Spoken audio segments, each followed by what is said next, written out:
मरकज़ की इंजील और उसका 13वां बाब जो 37 आयात पर मुश्तमिल है।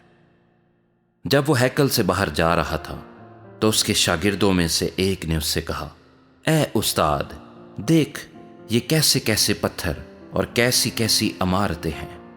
यीशु ने उससे कहा, तू इन बड़ी बड़ी इमारतों को देखता है, यहाँ किसी पत्थर पर पत्थर बाकी ना रहेगा जो गिराया ना जाए।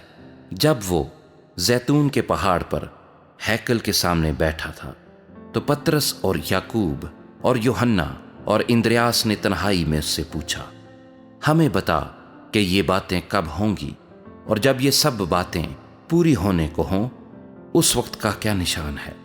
यीशु ने उनसे कहना शुरू किया कि खबरदार कोई तुमको गुमराह ना कर दे।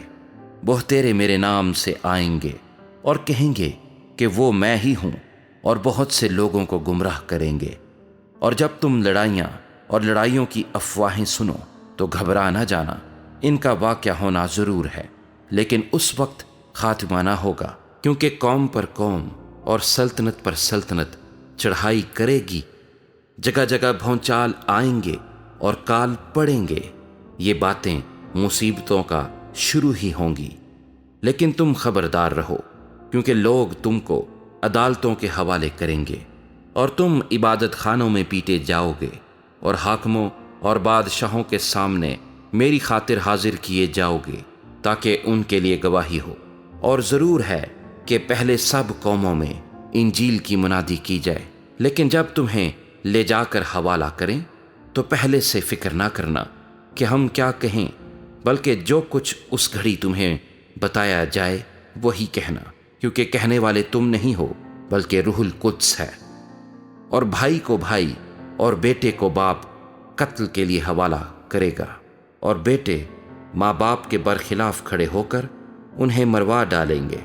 और मेरे नाम के सबब से सब लोग तुमसे अदावत रखेंगे, मगर जो आखिर तक बर्दाश्त करेगा वो निजात पाएगा। बस तुम उस उजाड़ने वाली मकरूह चीज़ को उस जगह खड़ी हुई देखो जहां उसका खड़ा होना रवा नहीं, पढ़ने वाला समझ ले। उस वक्त जो यहूदिया में हो वो पहाड़ों पर भाग जाएं, जो कोठे पर हो वो अपने घर से कुछ लेने को ना नीचे उतरे ना अंदर जाए, और जो खेत में हो वो अपना कपड़ा लेने को पीछे ना लौटे। मगर उन पर अफसोस जो उन दिनों में हामिला हों और जो दूध पिलाती हों, और दुआ करो कि ये जाड़ों में ना हो, क्योंकि वो दिन ऐसी मुसीबत के होंगे कि खिलकत के शुरू से जिसे खुदा ने खल्क किया ना अब तक हुई है ना कभी होगी। और अगर खुदावंद उन दिनों को ना घटाता तो कोई बशर ना बचता, मगर उन बरगुज़ीदों की खातिर जिनको उसने चुना है उन दिनों को घटाया।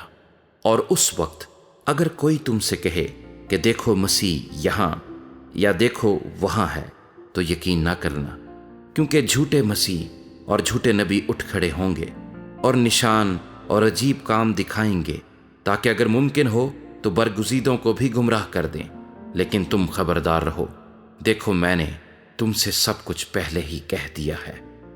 मगर उन दिनों में उस मुसीबत के बाद सूरज तारीक हो जाएगा और चांद अपनी रोशनी ना देगा और आसमान से सितारे गिरने लगेंगे और जो कुव्वतें आसमान में हैं वो हिलाई जाएंगी। और उस वक्त लोग इब्ने आदम को बड़ी कुदरत और जलाल के साथ बादलों में आते देखेंगे। उस वक्त वो फरिश्तों को भेजकर अपने बरगुज़ीदों को ज़मीन की इंतहा से आसमान की इंतहा तक चारों तरफ से जमा करेगा। अब इंजीर के दरख्त से एक तमसील सीखो।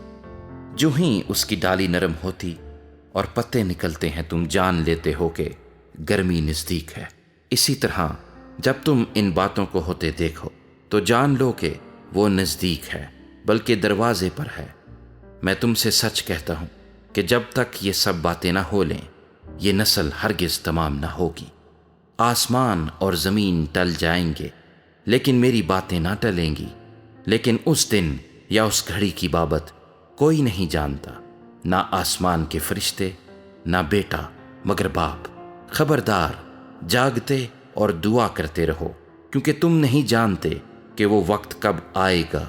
یہ اس آدمی کا سا حال ہے جو پردیس گیا اور اس نے گھر سے رخصت ہوتے وقت اپنے نوکروں کو اختیار دیا، یعنی ہر ایک کو اس کا کام بتا دیا، اور دربان کو حکم دیا کہ جاگتا رہے۔ بس جاگتے رہو، کیونکہ تم نہیں جانتے کہ گھر کا مالک کب آئے گا، شام کو یا آدھی رات کو، یا مرغ کے بانگ دیتے وقت یا صبح کو۔ ایسا نہ ہو کہ اچانک آ کر وہ تم کو سوتے پائے۔